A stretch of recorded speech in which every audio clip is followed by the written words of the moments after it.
Kristo. Au nom du Seigneur Jésus-Christ, je salue chacun de vous. Na salimu bandugu bote bona tufuata kwa njia ya internet. Nous saluons également les frères et sœurs qui nous suivent en ligne. Mungu ababariki sana Que Dieu le Seigneur le bénisse richement. na bapatie kusikia kuzuri. Il leur accorde un bon entendement. Napigia asante banduku bale beko natumika ndani ya kanisa. Je remercie tous les frères qui travaillent dans cette église Ndio kunipatia tena occasion ya kubiri sujet ya munene sawa hii. et qui m'ont donné cette occasion d'apporter un grand sujet comme celui-ci. Mungu ababariki. Que Dieu bénisse. Naamini ya kusema leo ni 3e jour. Aujourd'hui, c'est le 3e jour. Depuis nilianza kubiri hii sujet. Depuis que j'ai commencé à prêcher ce sujet. Naamini ya kusema Mungu eko na mibariki. Et je crois fermement que Dieu est en train de vous bénir. Na atatubariki tena siku ya leo. Et aujourd'hui également, il nous bénira. Tuko naona ordre dans l'église. Nous voyons un sujet, l'ordre dans l'église. Mais zaidi tulipasha kusemea paka pa les opérations des offices.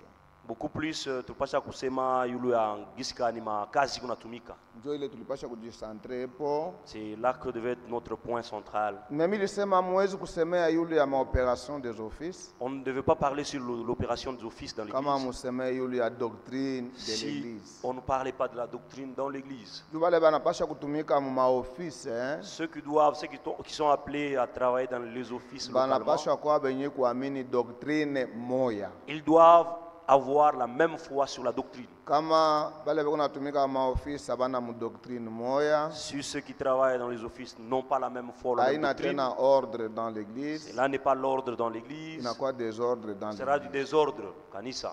Kama bale beko natumika ma office beko na imani moya, Si ceux qui travaillent dans les offices ont la même foi beko na doctrine et moya, ils croient à la même doctrine, hakutakuwa problème il n'y hapa. aura pas de problème. C'est pourquoi depuis vendredi déjà, Voilà pourquoi depuis vendredi, nilianza kusema doctrine yetu ni nini. j'ai parlé de la doctrine. C'est quoi notre doctrine? Na ndio tulianza kuona depuis vendredi. Et c'est ce que nous voyons depuis le vendredi. Tulisoma mu Colossiens chapitre yake ya 2. Nous avions lu dans Colossiens chapitre 2. Tashimama juu ya kusoma neno la Mungu. Lèvons-nous pour lire la parole de Dieu. Colossiens 2:4. Wakolosai sura ya pili mstari wa 4. Inasema hivi, je dis cela afin que personne ne vous trompe pas de discours séduisants. Mimi nasema hili njoo mtu atamwashika kumidanganya kupitia mahotuba moya ya utongozi. Car si je suis absent de corps, je suis avec vous en esprit, voyant avec joie le bon ordre qui règne parmi vous. Kwa maana kama mwili mishina karibu na mweye, ni na mweye katika roho, nikiona na furaha ile usawa ni kutawala katikati Et yenu la fermeté de votre foi en Christ. na imani yenu ni kwa imara katika Kristo. Ainsi donc, comme vous avez reçu le Seigneur Jésus-Christ, Hivi basi sawa vile mlipokea Bwana Yesu Kristo, marchez en lui, mtembee ndani yake. étant enraciné et fondé, affermi, étant enraciné et fondé en lui, Benye kutiliwa mizizi na kuweka misingi ndani yake et affermi par la foi, na benye kusimama imara kupitia imani, d'après les instructions qui vous ont été données, fuatana na mafundisho yale mlipokea, et abondé en action de grâce. na mpate kuzidi katika matendo mema ya shukrani. Mungu abariki neno lake. Que Dieu bénisse sa parole. Mnaweza kuikala. Vous pouvez vous asseoir. Ni pa hii écriture tulisema Et sur cette écriture, nous avons lu kama bantu beko bote bale beko natumika kazi ya Mungu ndani ya kanisa beko bote mu doctrine moya, si tous ceux qui travaillent localement sont dans la même doctrine beko bote mu imani moya, et ont la même foi, kaba na ba place mu makazi, lorsqu'ils sont placés dans les offices, que pasteur ana ako et même si le pasteur est absent, ana na boka ya kanisa hapana. il ne craint rien, il est tranquille. Nijua naamini sema Parce qu'il croit que bale bote niko natumika nabo ceux avec qui je travaille, tuko mukintu kimoya. nous sommes dans la même doctrine.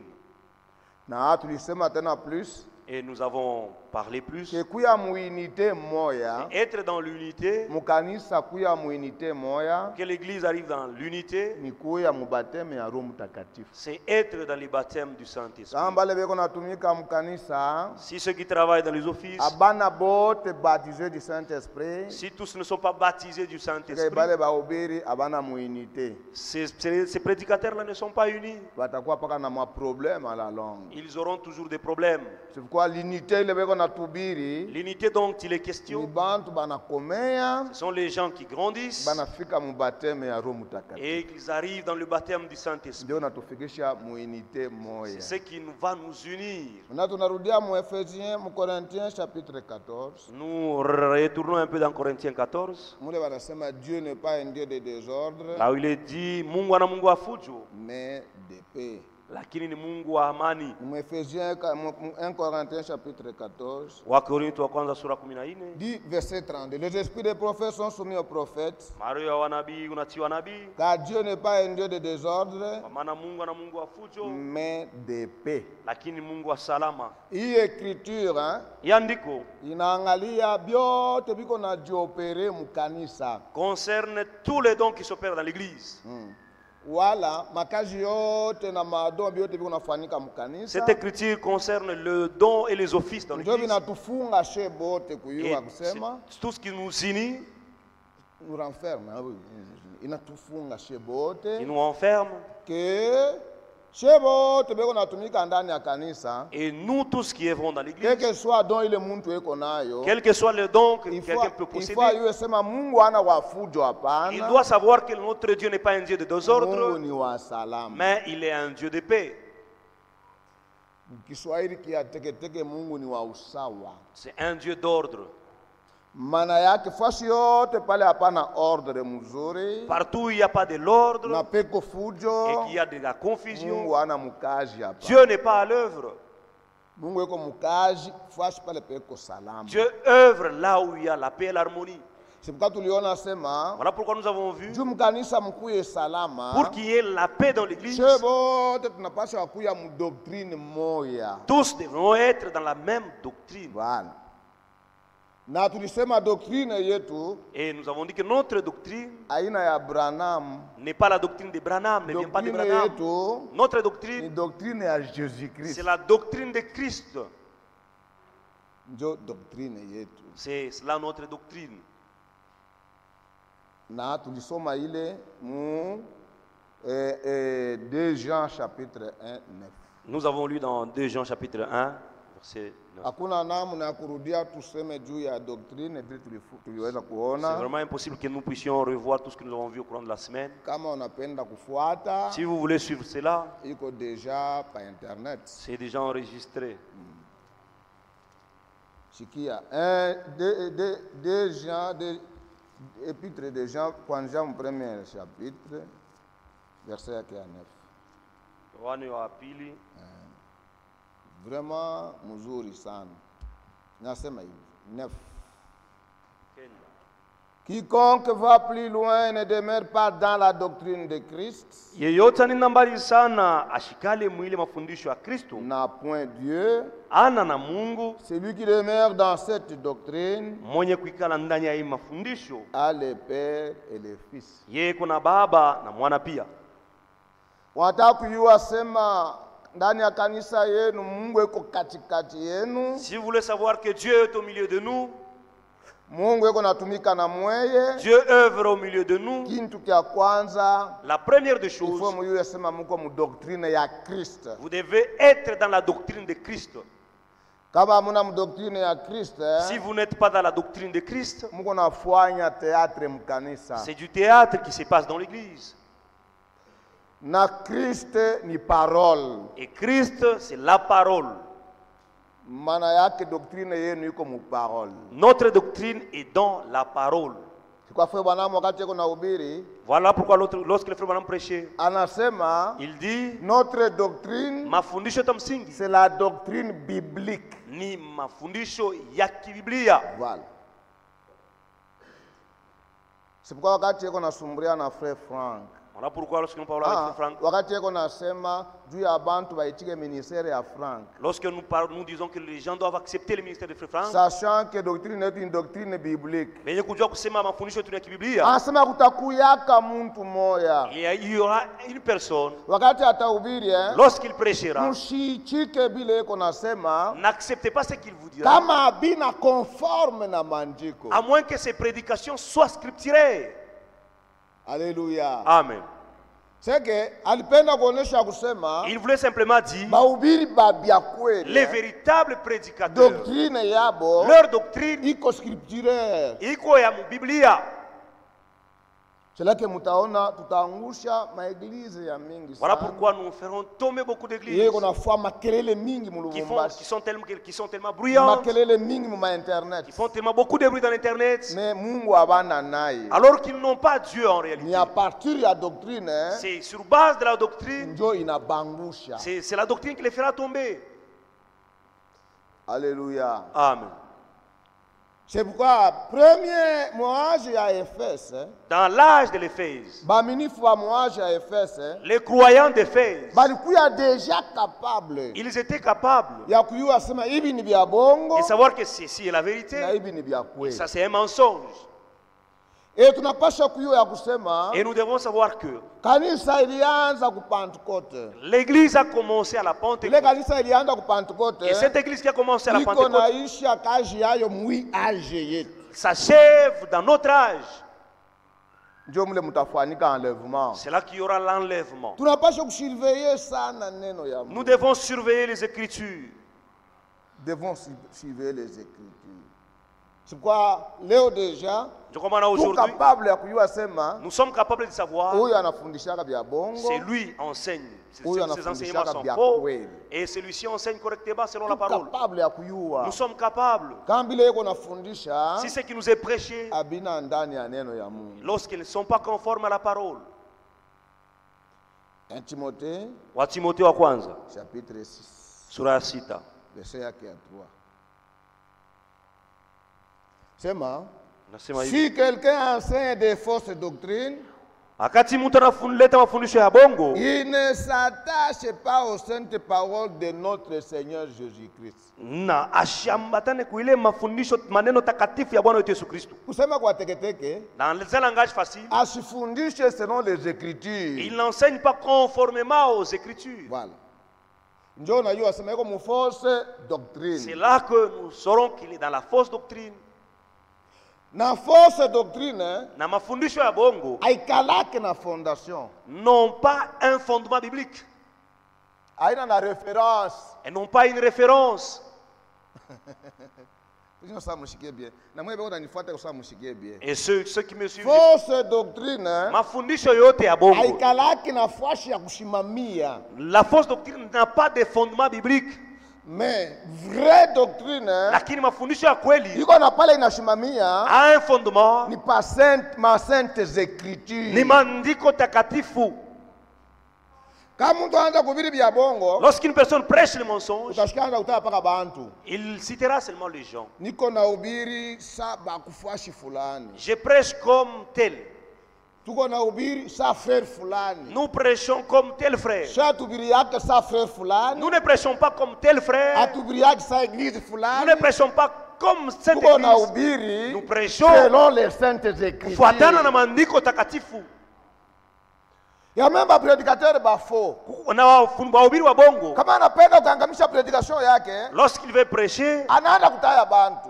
et il ne cite que les gens. Niko na ubiri ndio vile na frère fulani alihubiri. Ce que je prêche, c'est que tel frère a prêché aussi. On n'en a pas besoin. Hatuhitaji ile. Hii niko na ubiri Ce que je prêche, ndio ile Mungu anasema. c'est ce que Dieu a dit. Et cela inapaswa kuwa conforme na maandiko. Na ile mahubiri yanapaswa kuambatana na maandiko takatifu.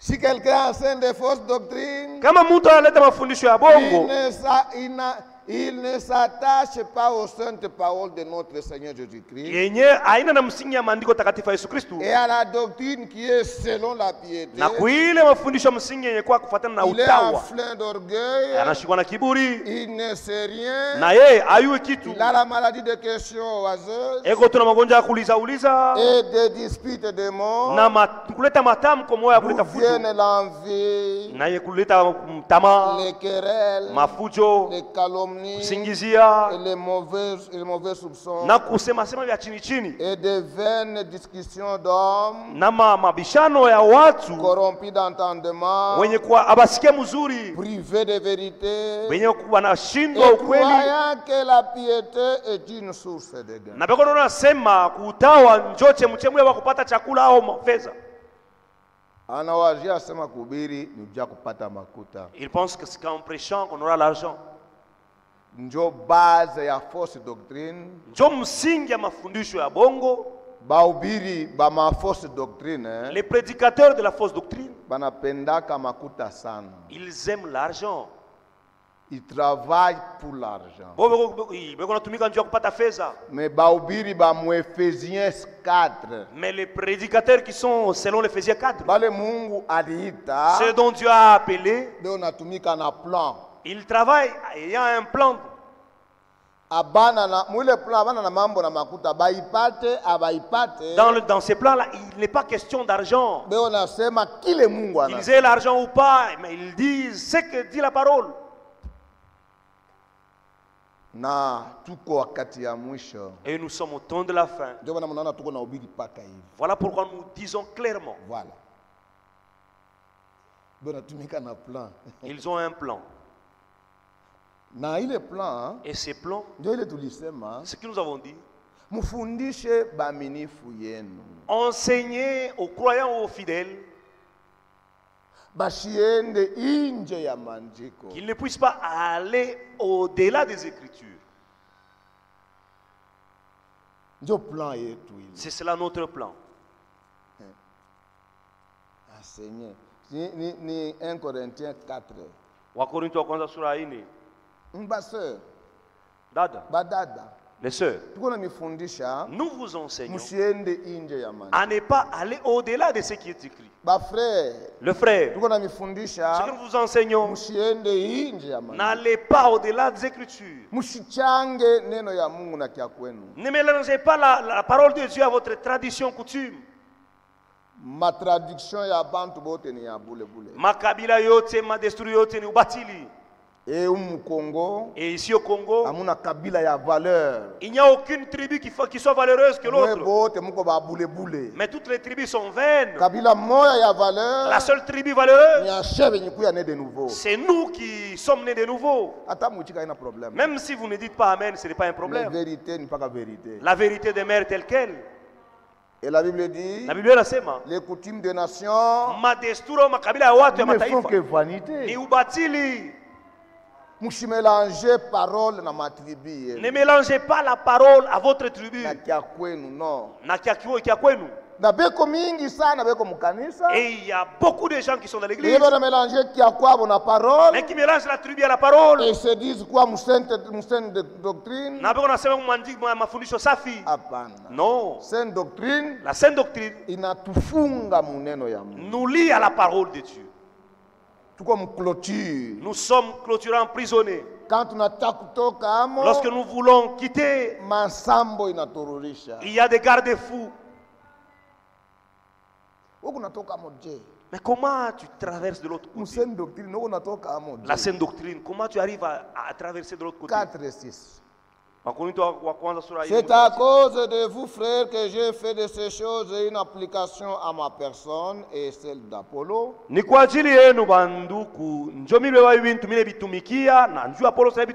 Afin que vous appreniez à nos personnes à ne pas aller au-delà de ce qui est écrit. Et que ni de vous ne conçoivent de l'orgueil en faveur de l'un et de l'autre. Alléluia. Amen. N'allez pas au-delà de ce qui est écrit. Nous devons demeurer dans les écrits. C'est cela même le travail des ministères. Et Dieu n'est pas un Dieu de désordre mais de paix. Mungu wa salama ana Mungu wa fujo. Lorsqu'il y a un désordre dans l'église, il y a les prophéties, les dons, parler en langue. Il y a des désordres. Le travail des ministères, c'est de redresser les choses dans l'église. C'est de mettre de l'ordre.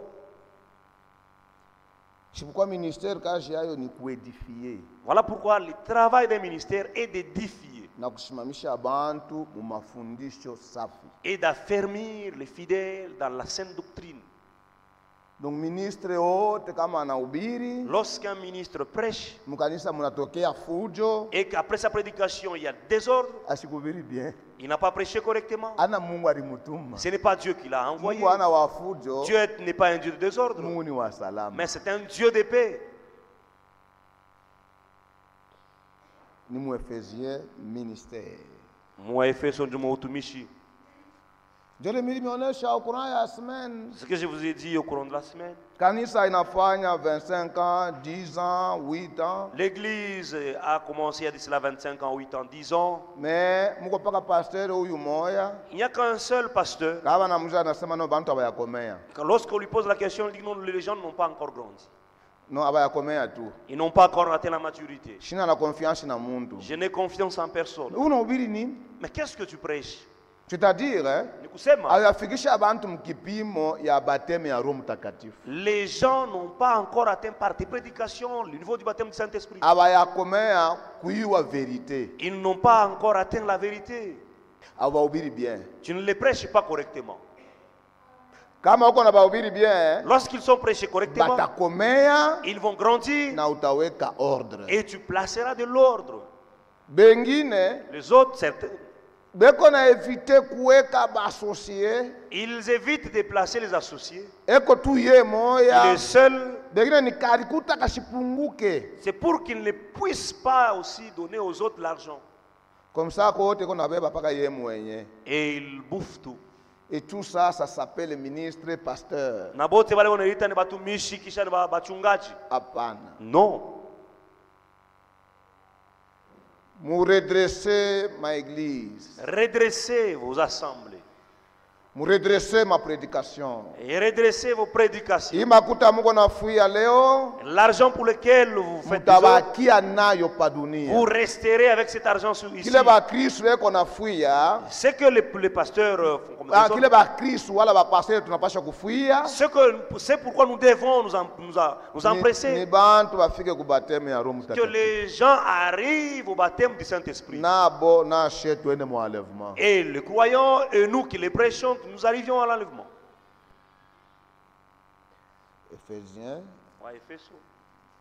4.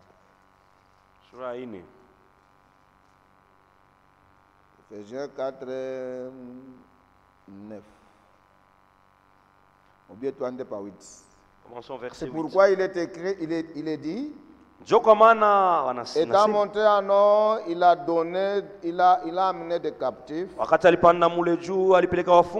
Et il a fait des dons aux hommes. C'est de Jésus dont il est question. C'est Jésus qui donne le don. Il n'est pas question d'aller faire la théologie pour devenir pasteur. Aller étudier pour être évangéliste. Non. Le don, c'est Jésus qui les accorde.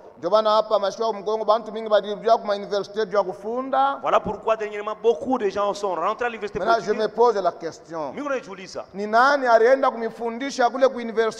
Qui est allé vous enseigner à l'université? Vous êtes allé dans quelle école biblique? Nous avons un enseignant qui dépasse toutes les universités du monde. Et cet enseignant, c'est le Saint-Esprit. Selon qu'il est écrit, tous seront enseignés de Dieu.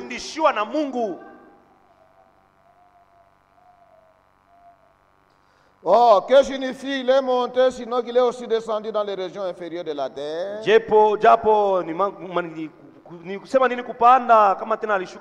Celui qui est descendu, c'est le même qui est monté au-dessus de tous les cieux, afin de remplir toutes choses. Il a donné les uns comme apôtres, les autres comme prophètes, les autres comme évangélistes, les autres comme pasteurs, pour le perfectionnement des saints, en vue de l'œuvre du ministère et de l'édification du corps de Christ, jusqu'à ce que nous soyons tous parvenus à l'unité de la foi et de la connaissance du Fils de Dieu, à l'état d'homme fait, à la stature parfaite de Christ, afin que nous ne soyons plus des enfants flottants et emportés à tout vent de doctrine, par la tromperie des hommes, par leur ruse dans les moyens de séduction, mais professant la vérité. Qu'est-ce que la vérité? La vérité, c'est la parole de Dieu. Et la vérité, c'est Jésus-Christ. Professant la vérité dans la charité, et nous croissons à tout égard en celui qui est le chef, Christ. Mwache kuimite babibi ya pasteur. Cessez d'imiter les femmes des pasteurs. Mwache kuimite babibi ya prédicateur. Cessez d'imiter les femmes des prédicateurs. Ana ba modèle yetu mukanisa. Elles ne sont pas nos modèles dans l'église. Modèle yetu ni parole. Notre modèle c'est la parole. Putikeni amen. Disons amen.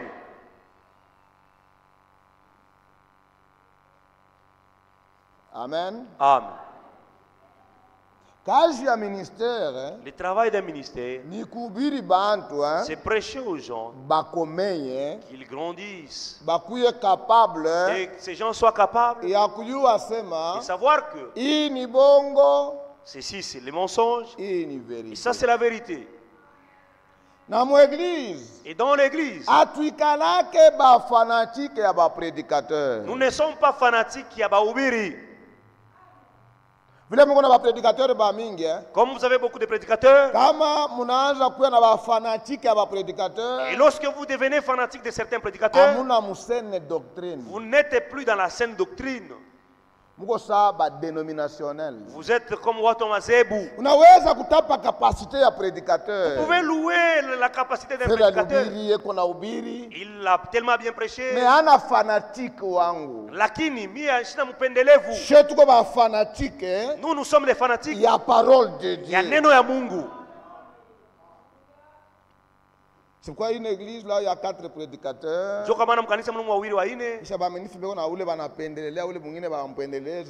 que parmi les brebis, il y a des fanatiques de l'un et de l'autre. Nous aimons nos prédicateurs comme nos frères. Mais ce que nous voulons plus, c'est la parole qu'ils nous prêchent. Alléluia. Amen. Donc, le travail d'un ministère est de nous prêcher la parole de Dieu pour que nous puissions grandir et que nous ne soyons pas des enfants ballottants. Les ministères qui viennent de Dieu ne se combattent pas entre eux. Ne se combattent pas entre eux. Les ministères qui viennent de Dieu, lorsque l'un, son compagnon, prêche bien, il ne conçoit pas la jalousie dans son cœur.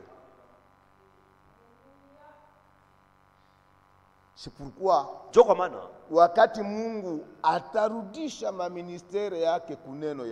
lorsque Dieu ramènera ses ministères à sa parole, il n'y aura plus de frères jaloux. Je crois qu'il faut qu'on explique. Même passager, nasema tu sauti ya Mungu. Sauti ya Mungu inasema, la parole de Dieu dit, ministère wala adoration ya jalousie. Les ministères de l'adoration. Ah non, non, pas les ministères, l'adoration. Kuabudu. Kwa bwivu, kwa jalousie. Kwa bwivu. Sema kulipatikana pa hii dunia, a commencé sur cette terre, mara ya kwanza, pour la première fois, ni mshamba la Eden. C'est dans le jardin d'Éden. Vous connaissez l'adoration de la jalousie. Il a commencé pour la première fois sur la terre dans le jardin d'Éden avec les deux personnes, Caïn et Abel. Mais il m'a 5 ministères. Amuna adoration ya jalousie. Parce que tous ces dons viennent de Dieu. Voilà. C'est pourquoi. Quand on est dans l'église, lorsque vous entrez dans une église, vous voyez que vous remarquez que les frères prédicateurs, ils se compliquent entre eux. Celui-ci se complique avec l'autre. Un bon enseignement. Lorsque nous vous prêchons correctement, surveillez. Il doit y avoir un qui vient de Dieu et l'autre du diable. Et lorsque vous découvrez ce diable, faites tout pour qu'il ne puisse pas monter à la chair. C'est fort, mais c'est la vérité. Et c'est ça le message. Il ne peut pas y avoir des prédicateurs qui a de la jalousie. Vous vous combattez entre vous. Et vous combattez entre les pasteurs. Ça, ce n'est pas le message. Le don qui vient de Dieu, ni Jésus-Christ. Ni Jésus-Christ. Et ces dons ne peuvent pas se combattre. Si ces dons se combattent, il y a quelqu'un de la mauvaise sémence. Et au moment que nous attendons l'enlèvement, on n'a pas besoin de voir des gens comme ça. Nous devons être dans l'unité, que nous prêchons la parole de Dieu, que les gens naissent de nouveau, qu'ils soient sanctifiés et qu'ils reçoivent le Saint-Esprit et que nous allions dans l'enlèvement.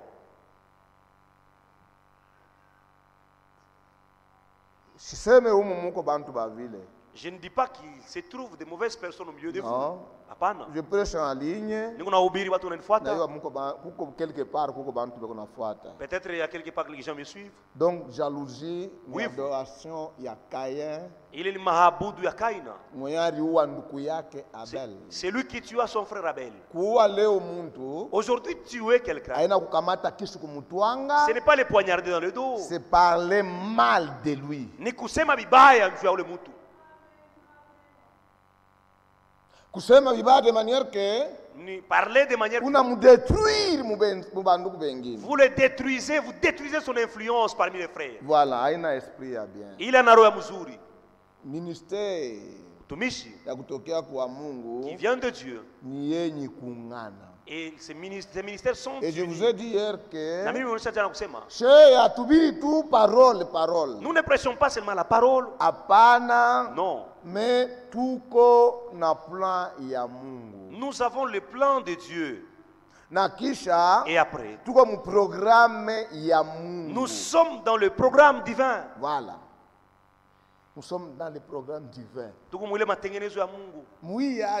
Dans cet âge, nous atuna ba étranger mu mambo ya Mungu. Atuna bageni mu mambo ya Mungu. Nous sommes les enfants de la maison. Tuko batoto wa munyumba. C'est-à-dire, kama unazalikiwa mara ya pili, lorsque vous naissez de nouveau, unaingia mu royaume. Vous entrez dans le royaume. Bia mu royaume utabiyua. Vous connaîtrez les choses du royaume. Voilà.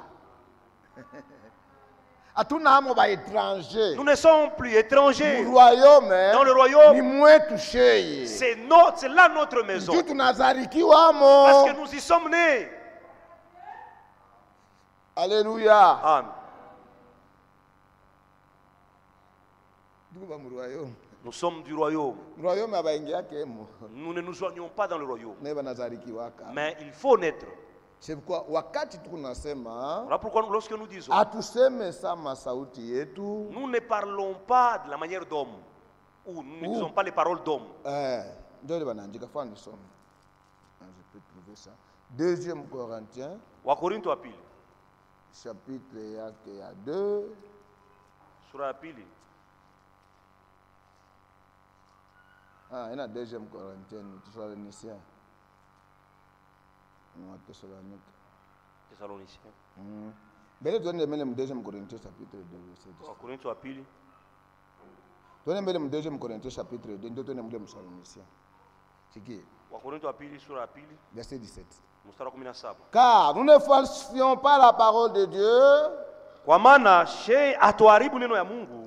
Comme font plusieurs. So vile wengine wanaifanya. Mais c'est avec sincérité. Lakini tukunaifanya na unyofu wote. C'est de la part de Dieu. Na kutokea kwa Mungu. Que nous vous parlons en Christ devant Dieu. Njoo tukunamhubiri katika Kristo mbele ya Mungu. Maana yake tunataka kusema hivi. Qu'est-ce que cela veut dire? Wakati tuko na ubiri lorsque nous prêchons, tuko si nous sommes certains. Que tunasema ce que nous disons, njoo neno ya Mungu. C'est cela la parole de Dieu. C'est pourquoi tunakalaka na courage sana. Voilà pourquoi nous sommes tellement courageux. Nous avons le grand courage. Tuna ile hodari mkubwa. Kama nakotola. Lorsque je commets une erreur. Unanionyesha erreur. Et que vous me montrez cette erreur. Tatubu. Je vais me repentir, je vais arranger. Je perdre kintu. Je ne veux plus rien. Jo niko na mipaka napasha kubakia mneno la Mungu. Parce que je dois rester dans les limites de la parole. Kama natoka. Lorsque je m'égare. Unanionyesha sema unatoka. Et que vous me montrez que je suis égaré. Obligé kurudia. Je dois retourner. Dada wote na frère wote na prédicateur wote. Tout prédicateur, tout frère, toute sœur. Asitika que correction. Qui n'accepte pas la correction de la parole. Njina yake ni orgueilleux. C'est-à-dire il est orgueilleux. Et Dieu résiste aux orgueilleux. Na Mungu akona kangalia wenye kiburi. Mais fait grâce aux humbles. Lakini analeta neema kwa wanyenyekevu. Nous ne falsifions pas la parole de Dieu. Atuharibu neno ya Mungu. Nous sommes dans les limites de la parole. Avant d'aller dans Thessaloniciens, Ephésiens chapitre 2. Waefeso sura ya pili. Ephésiens chapitre 2. Waefeso sura ya pili. Verset yake ya 19. Depuis le 19e verset. Verset 19. Ainsi donc, mes bien-aimés, ainsi donc, vous n'êtes plus des étrangers, ni des gens du dehors, mais vous êtes des concitoyens des saints, gens de la maison de Dieu. Vous avez été édifiés sur les fondements des apôtres et des prophètes. Jésus-Christ lui-même étant la pierre angulaire.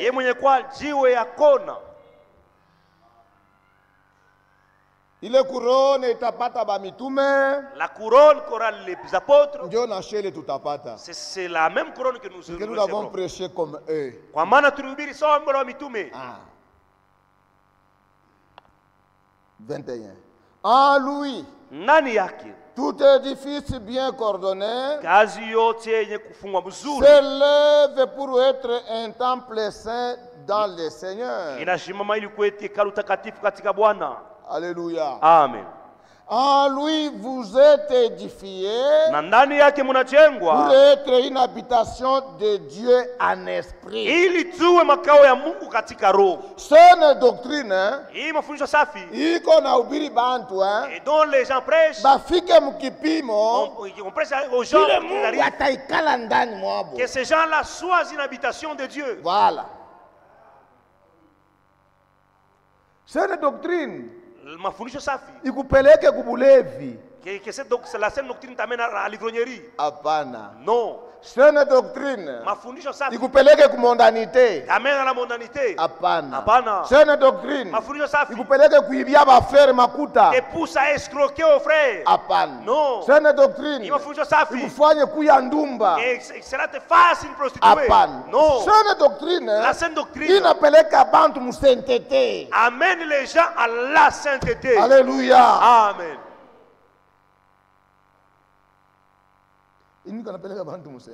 Amène les gens à la sainteté. C'est pourquoi quand nous prêchons, à considérer ma parole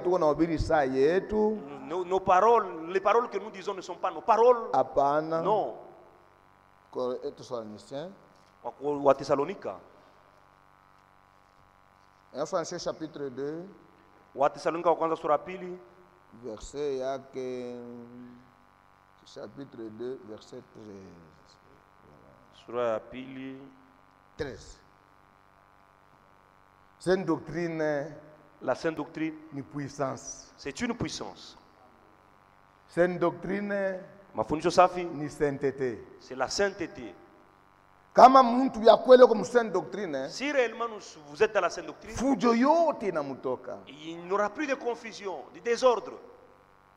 Na yeye mwenyewe hastaitika désordre. Et cette personne n'acceptera plus le désordre dans sa vie. Mtu wa sainte doctrine, quelqu'un qui est dans la sainte doctrine, il souffre ardemment. Il ne peut pas agir contrairement à la parole.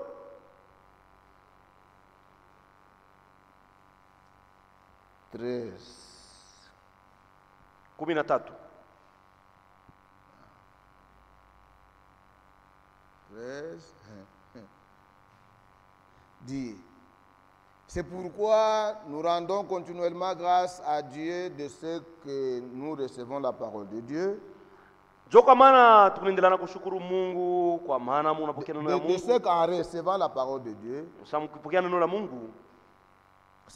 C'est pourquoi nous rendons continuellement grâce à Dieu de ce qu'en recevant la parole de Dieu. Que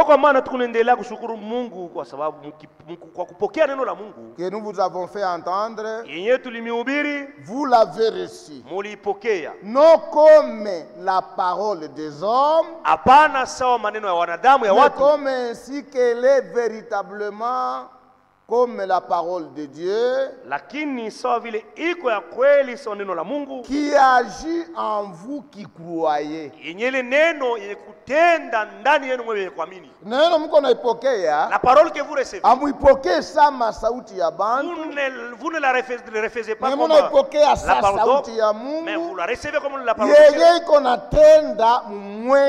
Dieu, qui agit en vous qui croyez. Autrement dit, en d'autres termes, si la parole de Dieu n'agit pas en vous, cela veut dire que vous n'avez pas encore cru. Voilà. Voilà.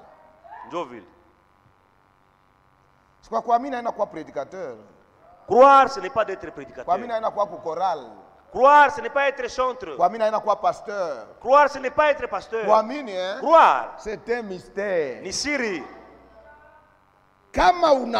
Si vous croyez, la parole que vous croyez, cette parole agira en vous. Mais vous croyez que la parole qui n'agit pas. Donc il y a quelque chose qui cloche. Il y a quelque chose qui ne va pas. Alléluia. Amen. La parole agit. La parole que nous vous prêchons, que nous appelons sainte doctrine, a un fondement. Mais ceux de l'église catholique n'ont pas un fondement. Ils vous diront que ce que nous disons, c'est que le pape dit. Les branamistes n'ont pas un fondement. Ils disent ce que je vous prêche, c'est ce que dit Branham. Même le franquiste n'ont pas de fondation. Et il dit ce que je dis, c'est ce qu'a dit le frère Franck. Mais nous, nous avons un fondement. Ce que Branham a dit, c'est ce que la Bible a dit. Ce qu'a dit Ewald Franck, c'est ce que dit l'Écriture. Ce que le frère Destin a dit, c'est ce que la parole dit. Nous avons un fondement biblique. Alléluia. Amen. Nous avons une fondation. Amen. Amen. Écoutez ce qu'il dit. De 1 Corinthiens chapitre 3. Wakorintho wa kwanza sura 3. Verset yake ya 10. Sura yake ya 10. Fondation. Msingi. Nous avons là où nous nous tenons. Fondation, c'est qu'il y a. Selon la grâce de Dieu, selon la grâce selon la grâce de Dieu qui m'a été donnée, j'ai posé les fondements comme message architecte. Un autre est battu dessus.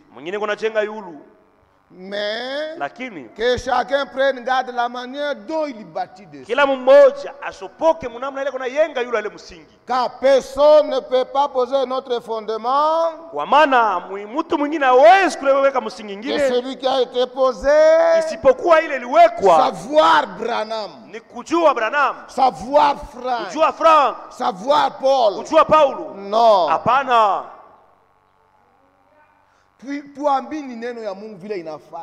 Croyons la parole de Dieu de la bonne manière. Ma fausse doctrine est à mingi, hein? Pour beaucoup de fausses doctrines, on colle cela aux serviteurs de Dieu véritable. Mais il y a bon. Mais cela est faux. Fondement notre fondement. Que personne ne peut poser notre fondement. Que celui qui a été posé, savoir Jésus-Christ.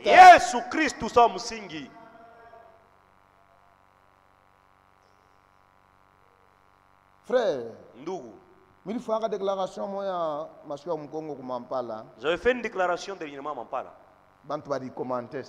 Beaucoup de gens ont commenté sur cela. Je dis ceci.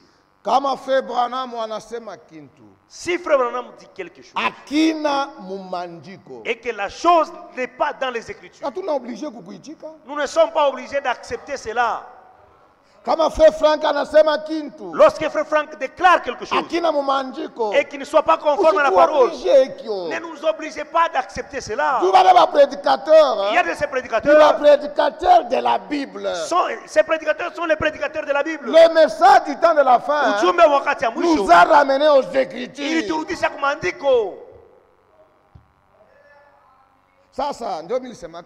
Et j'avais dit ceci. Frère Branham, frère Franck, et ce sont ceux-là qui nous ont apporté la parole de Dieu. Et que nous arrivions au niveau. Ma déclaration nous n'acceptons pas leur déclaration. Il faut y conforme à la parole de Dieu. Et il faut que leur déclaration soit conforme à la parole. Mais que dire de mes déclations et les déclarations des autres? Respectons la parole. Doctrine, saine doctrine. La saine doctrine a une fondation. A un fondement. Ni Jésus-Christ. Ni Jésus-Christ. C'est-à-dire, lorsque vous voulez dire quelque chose, dites ainsi dit la parole. Fondation de Christ. La fondation de Christ. Christ est la parole. La Christ ni neno. Tel que je prêche, je monte tellement plus haut. Pas je monte, nous montons. Nous montons. Nous sommes des aigles. Nous montons plus haut. Et nous regardons les dénominations, elles sont tellement dans la et nous sommes capables de dire ces gens-là ne sont pas posés sur le fondement.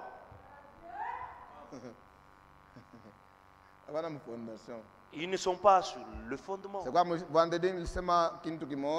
pourquoi j'ai dit. Et beaucoup de gens n'avaient pas bien saisi ça. Et de la manière dont j'avance, vous allez comprendre. Vous allez comprendre ce que j'ai dit. Galates chapitre 1er. Galatia sura kwanza.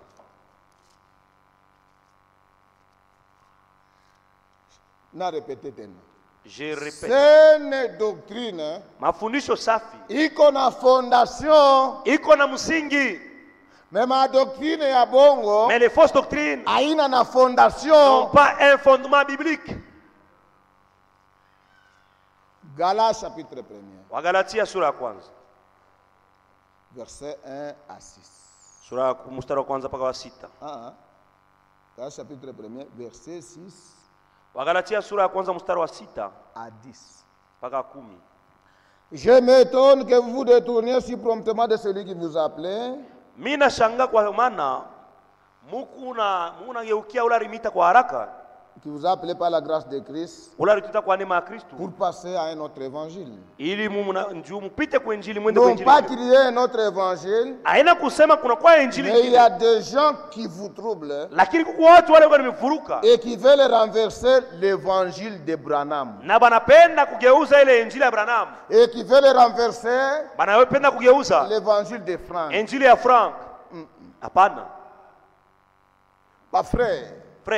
Fondation yetu ni Jésus-Christ. Ni Yesu Kristo. Et qui veut renverser l'évangile de Christ.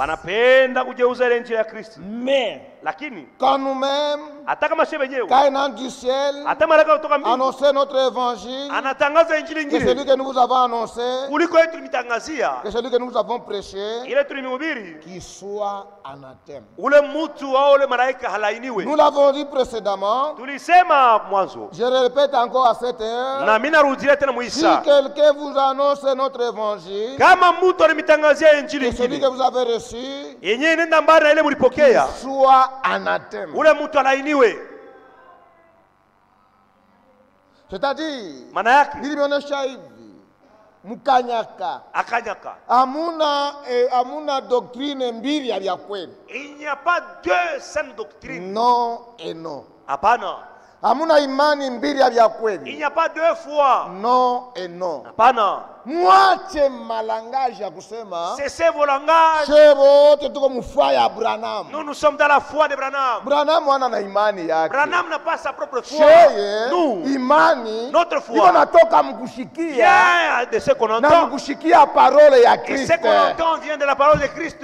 Un vrai prédicateur. Mhubiri wa kweli. Eko na annoncer parole ya Christ. Eko na hubiri neno ya Kristo. Juu ya bantu bakwe na imani. Pour que les gens reçoivent de la foi. En dehors ya parole ya Christ. Nje neno ya Kristo. Amuna na imani. Vous n'avez pas la foi. Na mutaenda muenlèvement. Et vous ne serez pas non plus enlevés.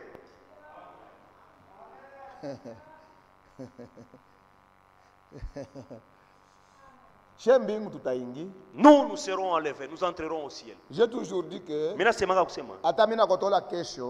si demain je commets une erreur, la parole de Dieu me montre que j'ai fauté. Je vais toujours mettre ma vie en ordre. Mon objectif, c'est être enlevé. Et maintenant, c'est la faveur des hommes que je désire. Et ça passe à nous nataka nifadhili ya watu ou celle de Dieu. Au ya Mungu. Est-ce que je cherche à plaire aux hommes? Et mimi napenda kutaka kufurahisha watu. Si je plaisais encore aux hommes, kama mimi napenda kufurahisha na watu, je ne serai pas serviteur de Dieu. Bali mimi sitakuwa mtumishi wa Kristo. Alléluia. Amen. C'est pourquoi ule anapokea mtumishi wa Mungu, mtumwa na Mungu. C'est lui qui reçoit un envoyé de Dieu.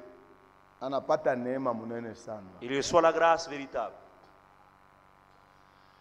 Luc chapitre 7. Luc chapitre 7. Luka sura 7. Tunaanza kwenda kusimama, mimi naona sasa kitu kinaanza. Tunaanza kwenda kuarete. Nous allons arrêter même à quart, même à 5 à 10 minutes. Tulianza na retard sana. Nous allons commencer avec un retard. Je ne suis pas pressé, il me reste 2 jours. Je crois que l'essentiel est atubiri ordre dans l'église complet hapana. Nous ne prêchons pas l'ordre dans l'église au complet. Tunahubiri complet iko mrefu sana. C'est tellement vaste. Il faut tulete ma détails ya kile tunaamini, bila tunaamini. Nous devons donner les détails de ce que nous croyons. Tunaamini sema Yesu ni Mungu. Nous croyons que Jésus est Dieu. Il faut tulete les détails. Nous croyons ça, nous croyons ça. Ces détails-là doivent être donnés. Na essentiel mimi naona sema bantu banashikia. Et l'essentiel que parce que doctrine yetu, parce que notre doctrine, doctrine de Christ. C'est la doctrine de Christ. Christ c'est la parole. Na Kristo ni neno. Et doctrine yetu ni doctrine biblique. Ni mafundisho ya Biblia. Luc chapitre 7. Luka sura 7. Cheye, nous tuko mu programme ya Mungu. Nous sommes dans le programme de Dieu. Tena cheye, et nous tuko mu programme divin. Tumwele matengenezo ya Mungu. Tena cheye, et nous tuko na plan du salut kumikono. Nous avons entre nos mains le plan du salut. Tena cheye, et tuko bayengai. Nous sommes des constructeurs. Nous ne construisons pas avec notre intelligence. Nous avons un papier de l'architecte. Voilà, on a bien.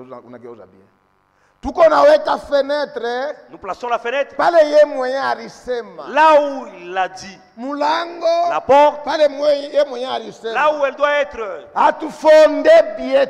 Nous ne fondons pas un autre plan. Nous avons un plan divin.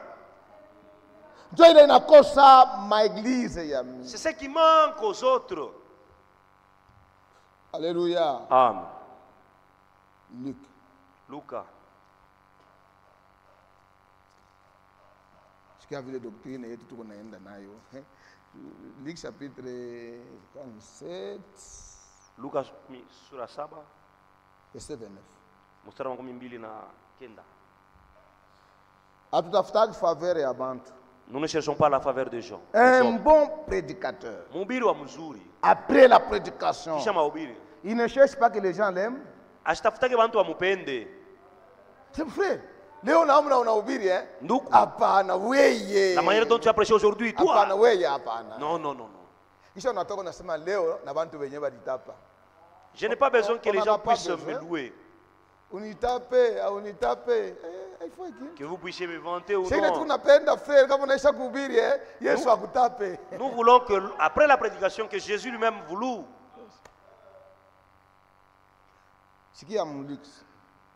Et tous les peuples qui l'avaient entendu, verset 29, verset 29, et tous les peuples qui l'avaient entendu, et même les publicains, ont justifié Dieu en se faisant baptiser du baptême des gens.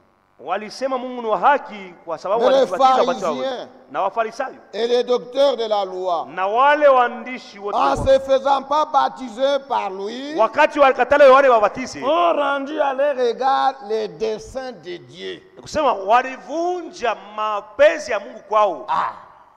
Fukuyua sema Mungu analala na mapenzi yake. Vous devez savoir les desseins de Dieu. Et vous dont Dieu a appelé, il faut retrouver mon mapenzi yake. Vous devez être dans la volonté de Dieu. Voilà. C'est pourquoi munaona leo bantu mingi basa banduku yetu banamini tonnerre. Vous voyez même nos frères qui croient au tonnerre. Aba taenda mu enlèvement. Ils ne seront pas enlevés. Amuitikake facilement les déclarations. Vous n'acceptez jamais facilement ces déclarations. Mais leo mutaichika. Mais aujourd'hui, vous allez l'accepter. Na bana mutute la vérité. Na bana mukweli yote. Dieu kwenda mu enlèvement. Pour être enlevé, il faut reconnaître kile Mungu eko nafanya leo. Vous devez reconnaître ce que Dieu fait aujourd'hui. Oui. Kama ureconnaître kile Mungu eko nafanya leo. Si vous reconnaissez ce que Dieu fait. Hauna musene doctrine. Si vous ne reconnaissez pas ce que Dieu fait aujourd'hui, vous n'êtes pas dans la saine doctrine. Voilà. Jean-Baptiste anakuya. Yohane Mbatizaji est venu. Na message ya repentance. Avec un message de repentance. Bengine banaangalia. Certains ont observé. Banasema hivi eko na ubiri ni vya kweli. Ils ont que ce qu'ils prêchent c'est la vérité. Banaenda banabatizwa. Ils se sont laissés baptiser. Bengine banakatala. Certains aussi ont refusé. Bale balikatala. Ceux qui ont refusé. Balianile yulu yabo. Ils ont rendu nul le programme de Dieu. Les desseins de Dieu à leur regard. C'est-à-dire, programme ya Mungu haikusimame. Le programme de Dieu ne s'est pas arrêté. Mais eux-mêmes, ils ont annulé à leur égard les desseins de Dieu. La même chose dans cet âge. Dans cet âge, Dieu nous a envoyé un message. Avec frère Branham. Comme étant prophète wa mwi âge. Sawa nabii wa hiki kizazi. Voilà pourquoi j'ai dit hier. Tous ceux qui rejettent Branham. Non, non, haina kusema kwa bien. Non, non, ce n'est pas un bon langage. Ce n'est pas une bonne déclaration. Haina kusema kwa bien. Nous ne croyons pas Branham. Nous croyons le message que le frère Branham a prêché. Tous ceux qui rejettent le message que le frère Branham a apporté, ils ne seront pas enlevés. Alléluia. Amen. Après la mort de frère Branham, kisha kufa kwa ndugu Branham, Mungu anatutumia un docteur. Dieu a suscité un docteur. Unajua pourquoi bantu banakatala batoneriste banakatala franc? Voyez pourquoi les frères voulaient les tonistes refusent frère Frank? Tu m'as expliqué le pourquoi banakatala. Je vais vous l'expliquer pourquoi il les rejette. Un docteur mwalimu ne prêche pas avec les brochures. Ashubirake na misemo ya ndugu Branham, mahubiri ya ndugu Branham. Unageuza bien. Docteur, mwalimu anabebaka Bible, il prend la Bible de Genèse kuanzia mwanzo à l'Apocalypse, pa Ufunuo, ananionyesha vitu venye kuandikwa. Il vous dit ce qui est écrit. Maintenant frère Branham, sasa ndugu Branham, sachant que frère Frank, akijua kusema ndugu Frank, ndio ule atatumika après yeye, ule alipasha kutumika kisha yeye kufa, anatuavertir déjà. Il nous a averti. Ya, hii message ni ya kweli. Ce message, c'est la vérité. Quand je prêche, je me sens fier. Il nous a averti. Il viendra quelqu'un après moi. Ne l'acceptez pas. Lorsque vous le voyez aller au-delà des Écritures. Mais lorsque c'est qu'il presse scripturel, cet homme-là, accrochez-vous-y. Accrochez-vous à ce qu'il dit. Puisque Biko en accord avec les Écritures. C'est en accord avec la parole. Mais pas le Franck Mais lorsque le frère Franck a commencé à prêcher le tonnerre, et que disant que les tonnerres ne sont pas bibliques, les tonnerres ne sont pas dans les Écritures. Et ne sont pas dans les Écritures. Comme il y a un prédicateur. Comme lui, il est prédicateur. Selon Paul. Au-delà de ce qui est écrit. Il a prêché. Les tonnerres ne sont pas connus. Les tonnerristes l'ont haï. Et ils ont commencé à calomnier le frère Franck. En les calomniant, ils se sont attachés aux fables et ils ont quitté la saine doctrine. Est-ce que vous m'avez bien suivi? Donc,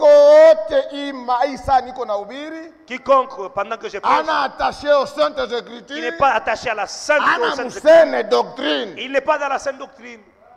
C'est ce que j'ai dit samedi. Nous ne prêchons pas que ceux qui rejettent frère Franck ne seront pas allés.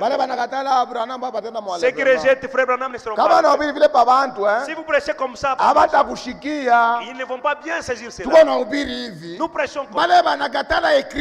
Ceux qui rejettent les Écritures qui concernent Branham, ceux qui rejettent l'Écriture qui concernent Wald Frank, ils ne seront pas enlevés. Puisque le message, parce que le message, c'est le retour aux Écritures.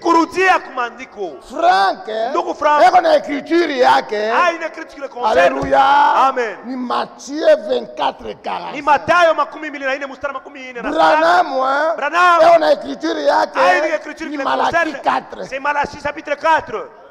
Amen. Et nous, nous sommes les croyants de la Bible. La Bible,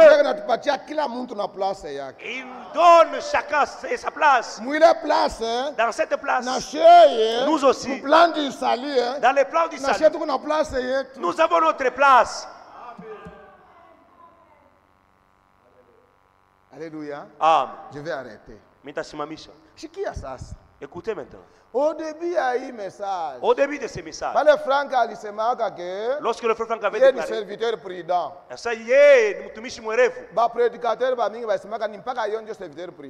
Beaucoup de prédicateurs l'ont seulement considéré comme étant seul le prédicateur prudent. Mais depuis lors, j'avais cru que moi aussi je suis prudent.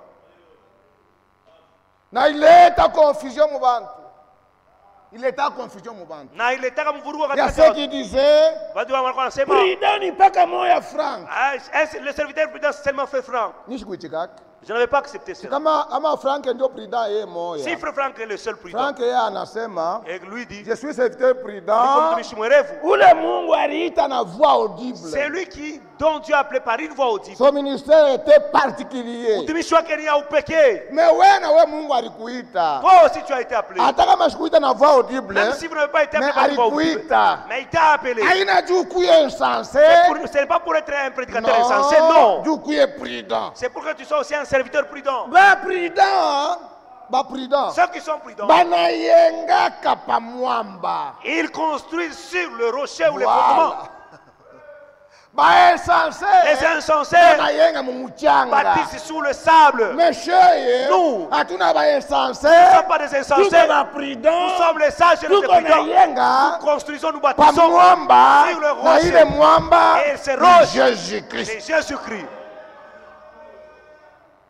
Pourquoi il y a encore des problèmes, soi-disant saine doctrine. Voilà pourquoi il y a des problèmes dans les soi-disant saine doctrine. Ils disent, après Frère Franck, il faut qu'il y ait encore certaines personnes qui doivent les remplacer. Frère Franck est irremplaçable. Il a déjà les serviteurs avec qui il travaillait. De son vivant, à la mort de Franck, les serviteurs connectés à son ministère. Ephésiens 4, Ephésiens 4, aujourd'hui, il prêche. Il distribue la même nourriture. Alléluia. Amen.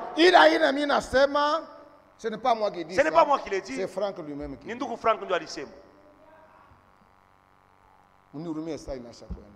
Excusez-moi. Je n'ai pas encore dit concernant le tonnerre. Les tonnerres ne sont pas écrits dans les Écritures. Et tout ce qui n'est pas écrit dans la Bible n'est pas sujet de prédication.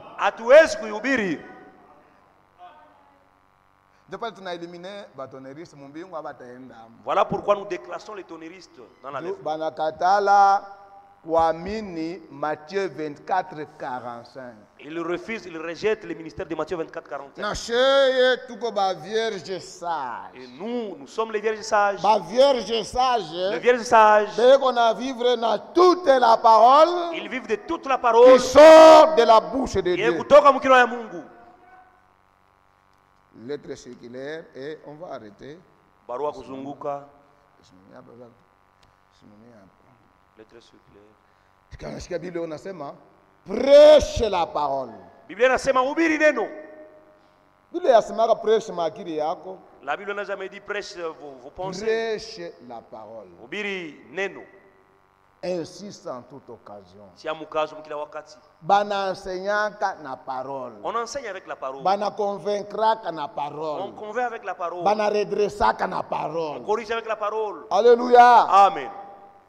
Hapana mkia kwetu she kama unafanya hivi bukwere butaisha tukalaki tena na bia vile. Non, vous dites non selon notre tribu lorsque tu agis ainsi. Tuko na kia kwetu kingine. Tuko na kia kwetu kingine. Nous avons notre coutume, notre tribu. C'est la parole. Ni neno. Lettre circulaire. Barua kuzunguka. De 2013. Ya 2013. Bale bote batakamata muntu moya banamweka sasa ndio wana remplacer Franck. Tous ceux qui vont remplacer Frère Franck par un autre. Il y a des cas comme ça. Bataingia mu fausse doctrine. Ils vont déboucher dans la fausse doctrine. Kisha. Et après? Bale bote banakata la ministère ya Frère Franck. Et tous ceux qui rejettent le ministère de Frère Franck. Beko mu fausse doctrine. Ils sont dans la fausse doctrine. Problème. Même si vous ne dites pas amen. Fausse doctrine veut dire c'est rejeter les Écritures. Si vous allez quelque part, vous trouvez les gens en train de critiquer le ministère. Commencez une autre œuvre. Si vous le conseillez, il refuse. Commencez une œuvre là-bas. Ces gens-là ne seront pas enlevés.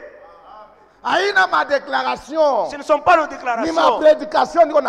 Ce sont des prédications. Bon,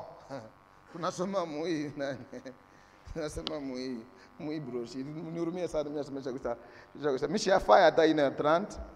n'ai pas encore fait 1h30.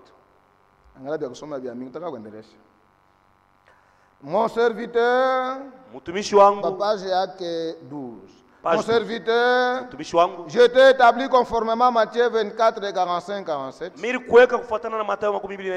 pour distribuer la nourriture. La parole de notre Seigneur devrait trouver son accomplissement maintenant. Le Seigneur lui-même a dit, serviteur au singulier. Quel est donc le serviteur fidèle et prudent que son maître a établi pour ces gens? Pour leur donner la nourriture au temps convenable. Et il savait quand cela arriverait. Il est question ici d'un serviteur prudent que le Seigneur a établi. C'est bien ainsi que c'est écrit. C'est ainsi que le Seigneur lui-même a dit. C'est le commandement actuel. Distribuer la nourriture spirituelle à tous les serviteurs pour qu'ils participent eux aussi à la distribution. Frère, Mungu analakaka, mtumishi wa Mungu kama anatafuta kufa analakaka.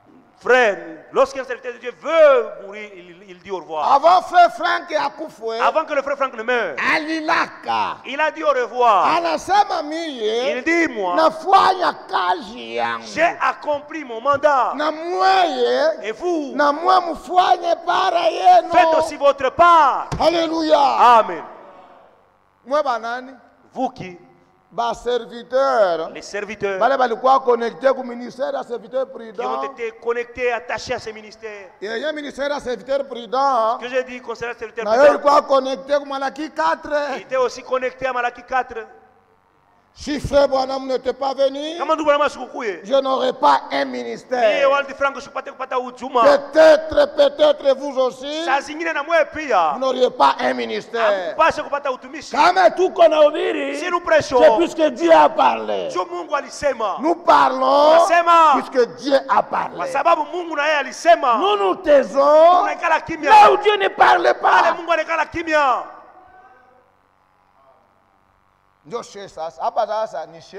Maintenant, il est question de nous. Comment sauriez-vous que nous sommes les serviteurs prudents? On a distribué même nourriture. Lorsque nous distribuons la même nourriture. Voilà. Ça, c'est une nourriture qu'on a distribuée. Dans la nourriture que nous distribuons, ceux de tonnerre rejettent. Ils ne sont pas dans les plans divins. Ils ne sont pas intégrés dans les programmes. Quoi qu'ils fassent, ils ne seront pas enlevés. Pourquoi? Ils ne pratiquent pas toute la parole. Il est question de serviteurs prudents que le Seigneur a établi. C'est bien ainsi que c'est écrit. C'est ainsi que le Seigneur lui-même a dit. C'est le commandement actuel. Distribuer la nourriture spirituelle à tous les serviteurs. Pour qu'ils participent aussi à la distribution. Cela fait partie de l'ordre du salut. De l'ordre du salut divin.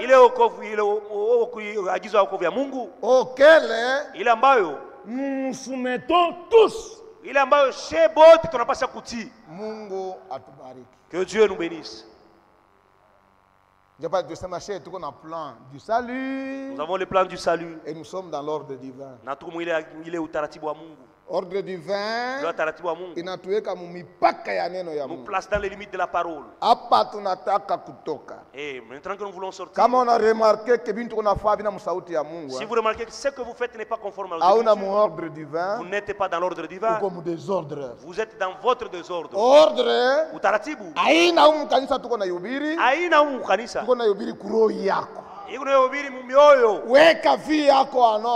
mettez votre vie en ordre. C'est alors que vous serez peut-être diacre. Que Dieu vous bénisse, je pense qu'il est temps. Que Dieu vous bénisse. Que Dieu bénisse le berger. Je ne sais pas si vous avez remarqué. Nous avons prêché très librement. Je prêche librement. Et je vous aime. Mungu amibariki. Que Dieu vous bénisse richement. Priez pour nous. Si Dieu nous accorde encore la vie, je viendrai continuer. Amen. Lève-nous. Prions pour les frères.